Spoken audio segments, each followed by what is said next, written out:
So, I hear that you've been getting into conversations and you haven't really figured out a way to respond correctly. And what I mean by responding correctly is that you don't really know how to respond in a way that makes it sound neutral without adding your own input to continue the conversation. Maybe you're a little bit tired or you just don't care about what that person is saying, you just want the conversation to be over. But you're also trying not to be rude and end the conversation abruptly. So you want to find some neutral statements that you can use in order to continue the conversation, but also try to wrap it up and also make it try to seem that you're actually paying attention. You'll get what I mean in a little bit. So in this video, I'll be giving you 5 simple phrases that you can use to continue the conversation in a very neutral tone. Some of you guys might already know these phrases and might potentially use these phrases in a conversation that you have with people already. The first phrase, and this is one of my favorites, is, "Damn, that's crazy." Now, most of you guys know when to use this, but I'm just gonna reiterate it for the people who don't. Think of a situation where someone is talking about how a specific situation has affected them. And quite frankly, you don't really care about this person or the situation. You honestly find them quite annoying. Or you just had a really rough day. Or you're really tired and you're just trying to get to your bed. We've all been there. And a person is going on and on about a certain situation or whatever happened with their significant other or whatever happened with their family member or their friends or what happened in school that just seems so unfair and unjust. And you just don't really care at the moment. What they want from you is a response that makes them think that you want them to continue talking, when truthfully you don't really care. So, to appease both sides, saying "damn, that's crazy" to a crazy situation that the person's describing right now is the simplest way to make it seem that you're actively listening to that person and to continue the conversation. You may also use this phrase when something's actually crazy. For example, your boy's telling you that he skydived while he was in Peru or something like that. He did all this crazy other activities and whatnot. And you really don't know what else to say, but damn, that's crazy. It shows that you care a little bit, and it saves you time from thinking of an actual response, a specific response that elicits more of conversation. The second phrase is that right? This was kind of funny. I actually heard this in a movie once, or no, I actually heard this in an IG reel. Either way, you can use this whatever. When saying "is that right?", you typically want to be in a situation where someone is, in fact, telling you a story that you don't really care about. And instead of asking specific questions pertaining to what the person is talking about, whenever they tell you something about a certain situation, about what they did, about what another person did, or whatever happened, simply reply back, "is that right?"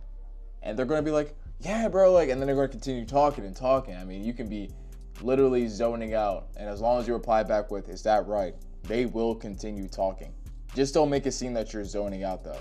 The fact that you're actually asking that question makes it seem to them that you actually care and want to know a little bit more about it. You're not prying too much, you're staying neutral, but you're asking a question, which they have to reply back to, which makes it seem that you're actually interested. Whole time you're thinking about something else, like who's going to win the election, or who's going to win the Champions League, or when am I going to be able to buy tickets to the 2026 World Cup in the US? Gotta rep my team. Number 3, another one of my favorites. "No way, are you for real?" Now, as you can tell, these past 3 phrases are used to respond back to crazy situations, to respond back to crazy stories, especially when you don't want to put too much effort into crafting up a response. While crafting up a response may seem like the most responsible thing in that situation, the most courteous thing in that situation, you just don't have the time and energy for it, which is completely understandable. That person may not even have asked, "Wow, your day was like." You're just raw dogging a conversation without that person asking for permission. Now, I don't want to go deep into why saying "no way, are you for real" is a response that you can use in situations like this, because it's the same as the last 2, but just know that you have multiple phrases to use. Multiple modern phrases to use in situations where people are giving you a story that you don't really know or don't really care to reply back to specifically. Number 4. Yeah, man, it's just one of those ones. It's just one of those ones.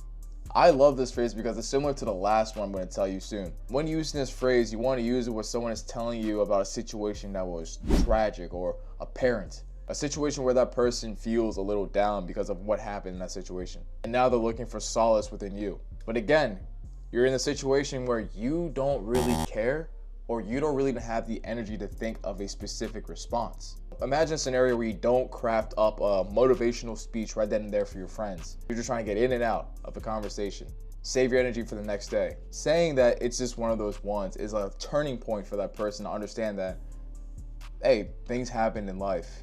You have to take it on the chin and keep moving forward. It's simplicity at its finest. Number five, and this one is a top contender with number one, and it is what it is. Now you see why number 4 and 5 are a little similar. Because when a person is going through a tragedy or some type of sad situation, and they're looking for some type of comfort, some solace, some motivation from you, you don't know what to say. You don't know how to motivate that person at that moment. Simply saying, hey man, it is what it is. At first, that person might think, wow, like this guy doesn't even care about me, because, you know, most people think when you say it is what it is, they sort of get the stipulation that, okay, well, this person doesn't care. He would have said a lot more if he actually did care. But that's not always the case. It's the way that you say it is what it is. If someone's telling me that they lost all their money on a parlay that had no chance of winning, but they really thought that it was, I got a lot of friends like that, and they lose and they come to you to complain and whine about it, if you simply tell them, bro, it is what it is, they're gonna feel some type of way. They came to you to confide in you. I don't know why they would when they made the mistake of betting. That's a video for another time, but that's what they were expecting. They were expecting some type of consolidation from you. But if you phrase it like this, hey man, I get it. It is what it is. You'll get it next time. I know that was a little bit more than just saying it is what it is, but you notice how my tone shifted. It sounded a lot more sincere. So saying it is what it is will make the person realize that whatever is going on is not that big of a deal compared to the grand scheme of things. You can always just try again next time. I don't know why they would, but you know, people got their hobbies. But you get what I mean. So I hope you guys notice that these phrases have to be used in a way that makes the person think that you're being sincere. You know, and I know that you don't care. You're too tired. You just don't care about what this person's saying, which is understandable, but you don't want to seem like that asshole in the moment.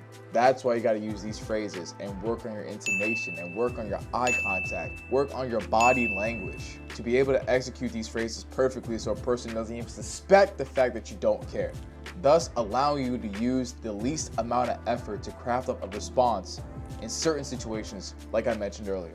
You can even use this when you're not even paying attention to what the person is saying. It's that versatile. There are many more phrases that you can use. These are just 5 of the ones that I use personally. If you know any more phrases that you use in certain situations, list them down in the comment section below. I would love to use them in certain situations as well. But yeah, if you like what you heard, please make sure to like, subscribe, share to someone who needs to hear this. Other than that, develop a prodigy mindset and tackle your problems with everything you got. I believe in you. Take care. Peace.